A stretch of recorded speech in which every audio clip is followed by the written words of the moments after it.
Welcome to the School of Radiance podcast. I'm your host, a humble human on a mission, here to help you both look and feel your best.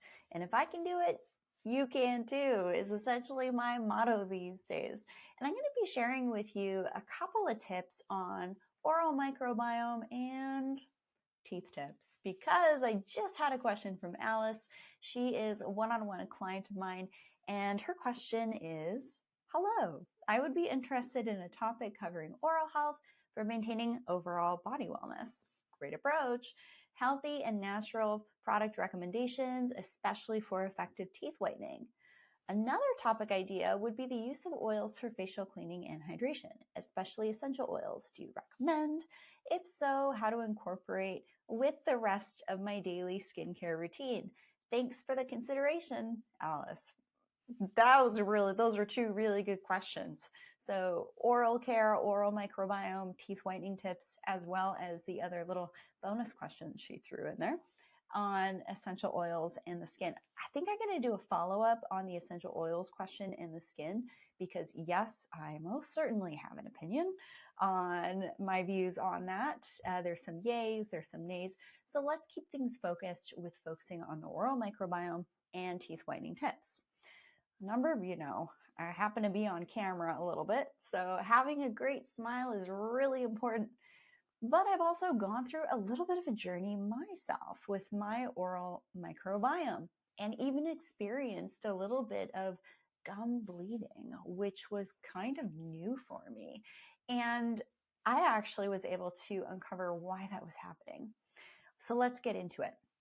Let's first do a little bit of an anatomy lesson on the mouth and what it's connected to.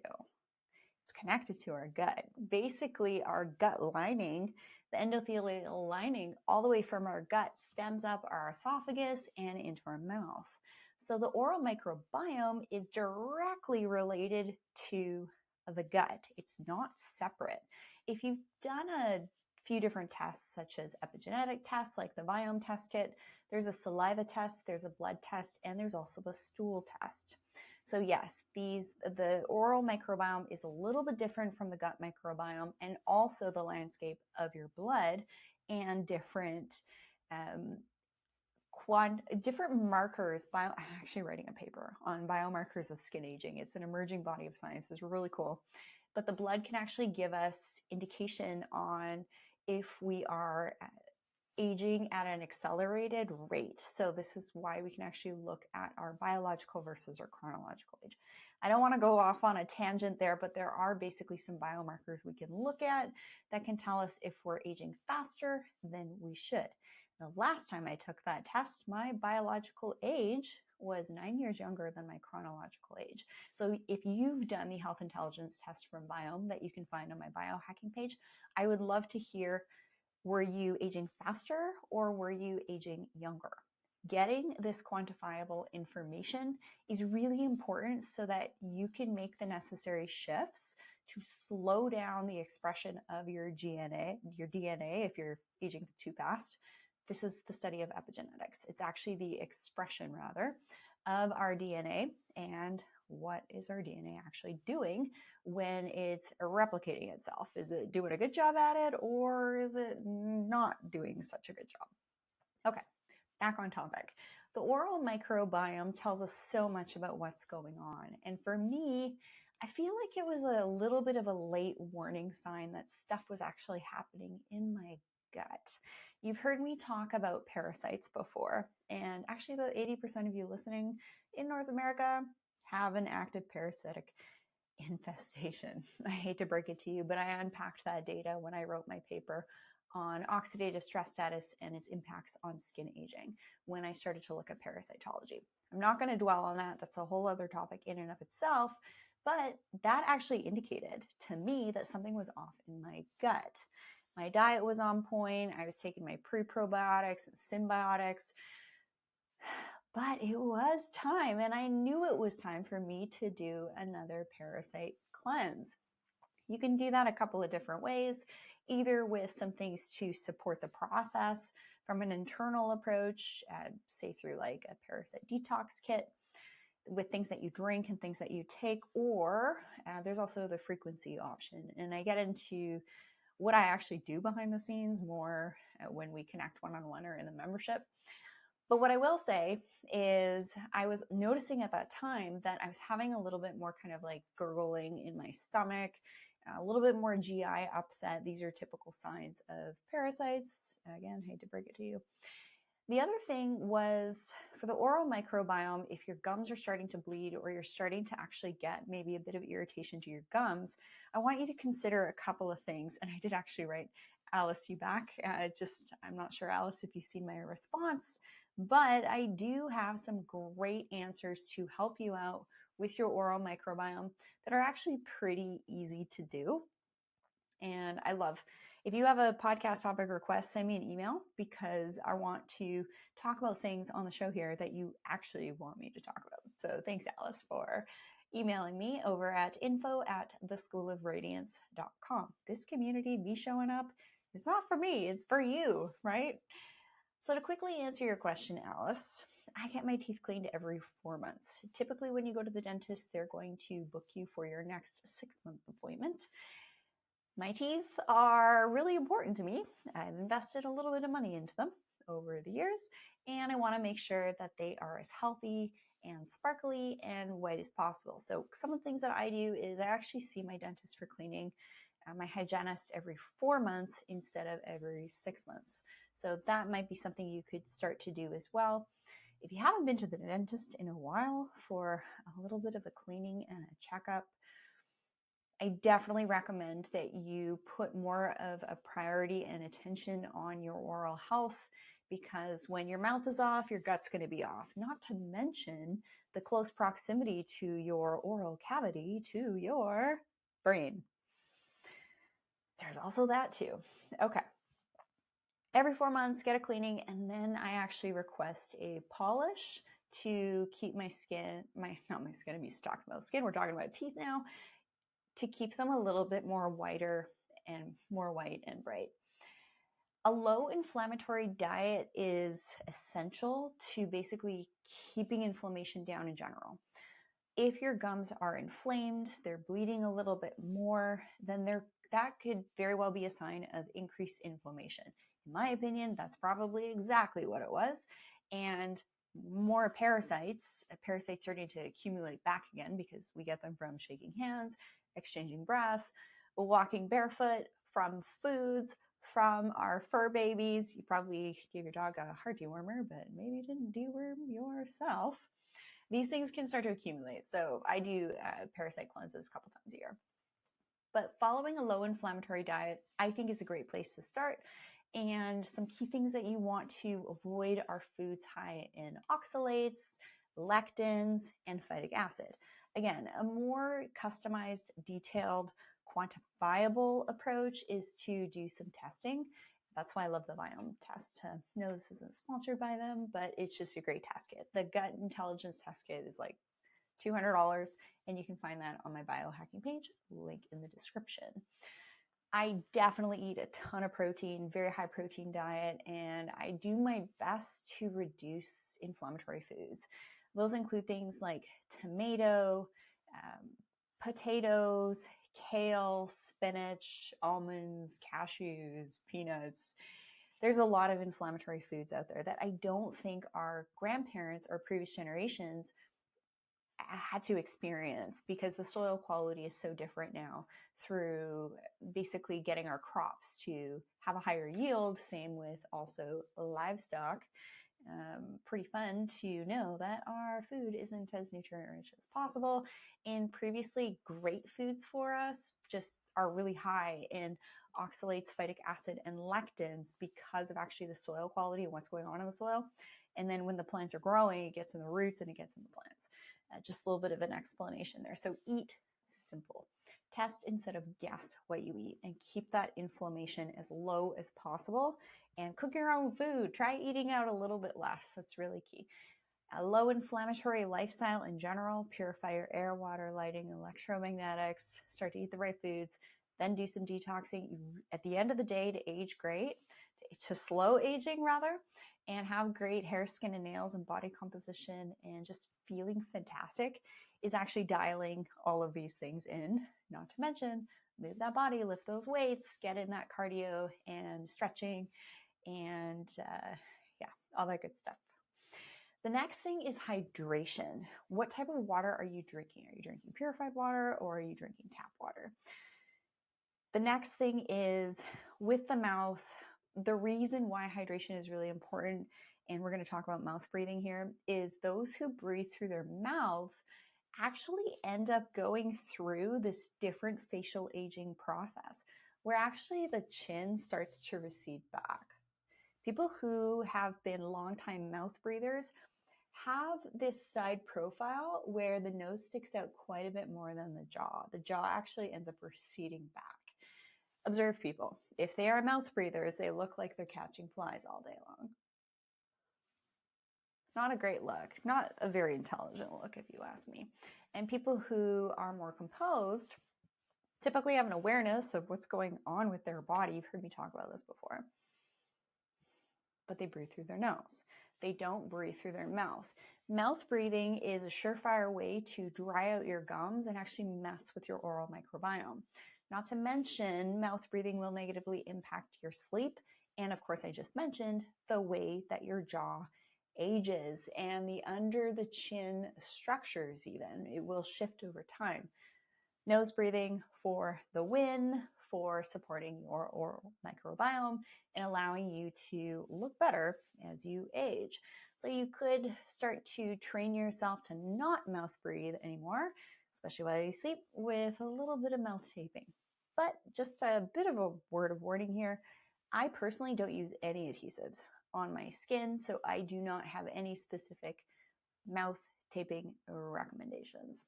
Just think about it before you go to bed and have an awareness and just really start to train yourself to breathe through your nose.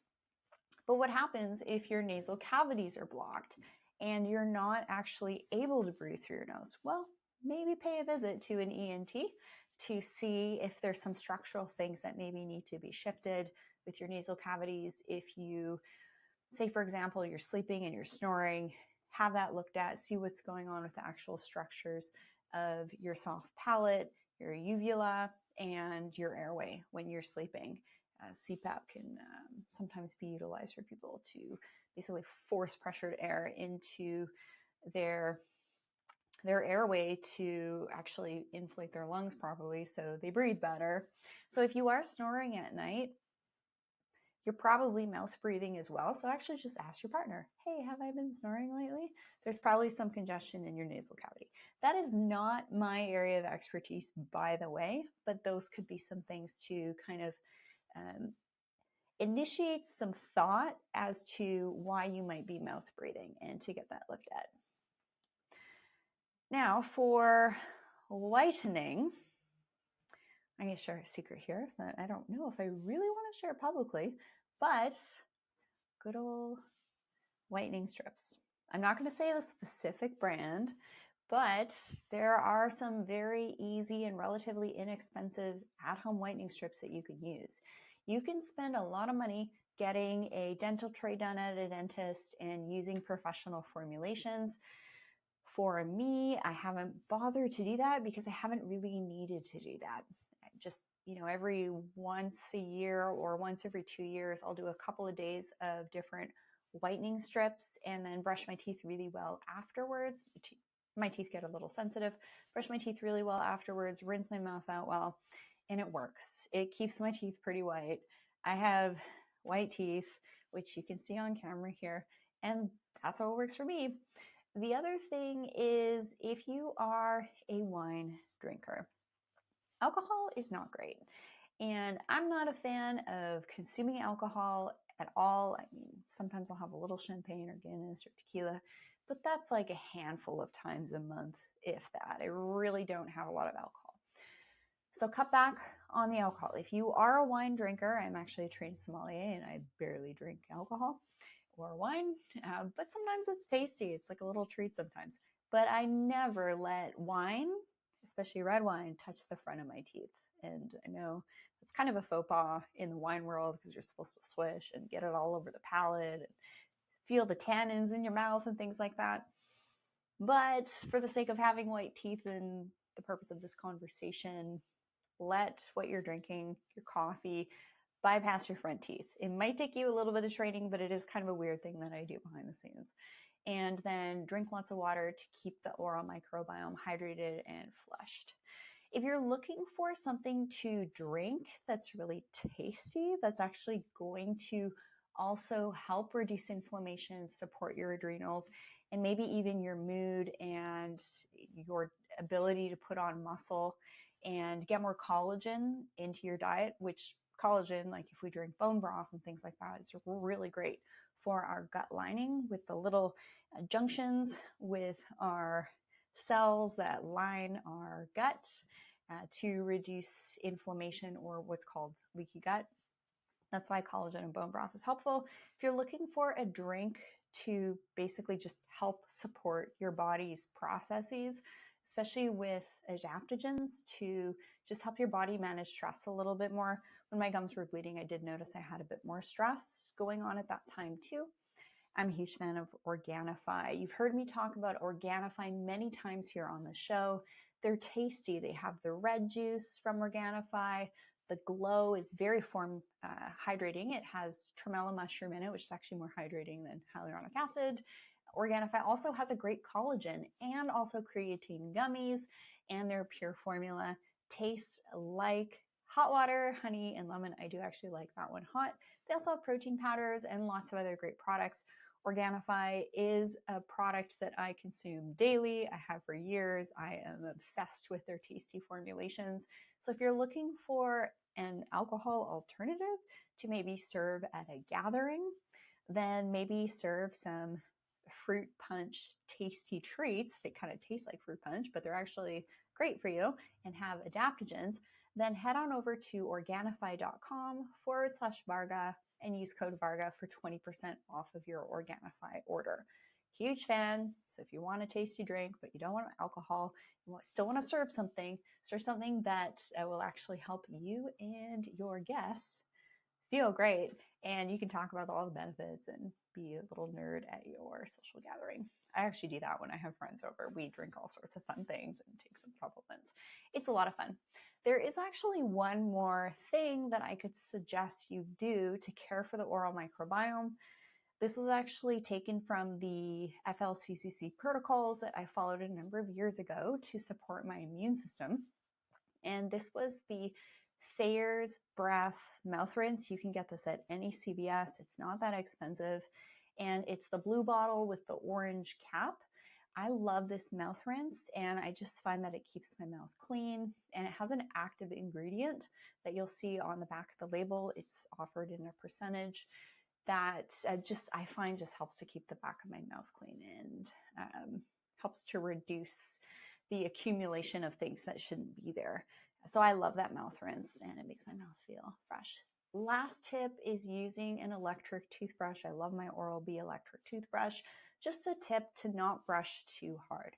I think some of us can have a tendency to actually brush our teeth a little too aggressively.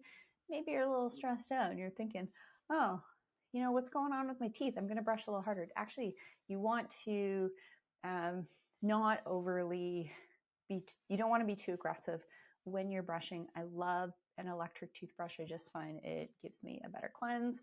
And also it's really important to make sure that you are cleaning your toothbrush really well. Cleaning an electric toothbrush or a manual toothbrush with, I like to use hydrogen peroxide and water. Sometimes actually mold can accumulate on the electric toothbrush, and where the head of the toothbrush meet, you replace the head, you might need to replace your head. You might find some black stuff in the connection point that you might not have noticed. We can also get mold accumulating in our hairbrushes if we get them wet and use them in the shower too. So make sure that you are taking a look at that, and if you need to replace it, you need to replace it and get on top or get better at actually cleaning your toothbrush and not get that extra mold exposure that you might not have known you were getting. So that's my last tip there, is to not be too aggressive when you're brushing your teeth, and even using an electric toothbrush. I also like to use my Oral-B water scaler for my mouth too.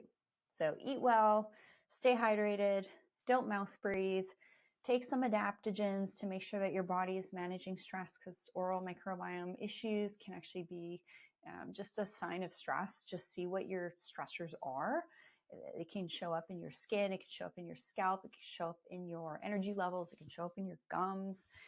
So just notice what your signals are. And if you are maybe under a little bit more stress, just say, okay, it's time for me to just clean things up a little bit and get super dialed in with following a more low inflammatory diet, and just making some better choices, making sure you're exercising enough and also sleeping enough, getting in that recovery. So the oral microbiome actually can tell you a lot as to what's going on internally, maybe even a couple weeks after being exposed to more stress or sustained stress. And stress can be supported through consuming adaptogens, which is why I mentioned Organifi's products in this episode. Because to be your most beautiful, radiant version possible, you want to be always resilient, so support your adrenals, and always ready, so to have these tools at your toolkit and quickly identify when maybe your body is under a little bit more stress, to be then always radiant no matter what. Thanks so much for tuning in to today's episode right here on the School of Radiance podcast. I warmly invite your podcast topic requests. Send me an email. Description below has all of my contact details, and I'll see you again right here on the School of Radiance podcast.